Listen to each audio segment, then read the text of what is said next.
A warning for anyone who uses wireless internet service. A Norfolk man received a threatening email claiming he illegally downloaded the video game and faces a $150,000 fine, but he says he didn't do it. He called 10 on Your Side Stephanie Harris for help. Steph.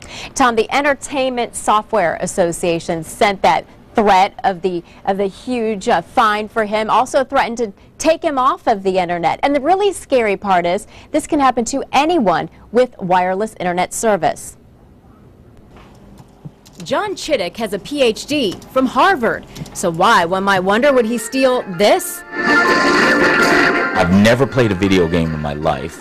Chittick lives alone and has no idea who stole this game, only that the threat he faces is not child's play. I think this is greatly intimidating to an average consumer to receive a notice that you're going to be penalized $150,000 per download. He immediately called Cox for help. Less than 24 hours earlier, a technician had come to his home. She hooked up this new router. Trouble is, customer service has no record of it being installed, so they won't secure it, and his system remains vulnerable. I'm afraid that there's going to be more complaints that I have downloaded illegal materials. 10 on Your Side contacted Cox to get answers and tips to protect your computer. The Cox spokesperson sent me a link to their website, but there is a lot of stuff on here, and like you, I have limited time and a limited knowledge of all this internet lingo, so I took it to our company's tech support.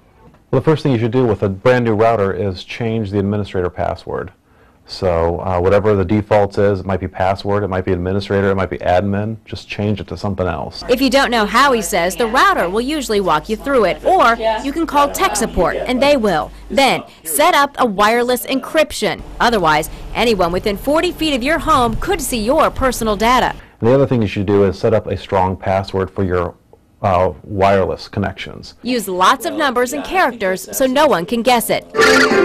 As for Chittick, if it's a mistake, and it is a mistake, by Cox, why wouldn't they just say, okay, we'll see what we can do to help you out and we'll straighten this problem out?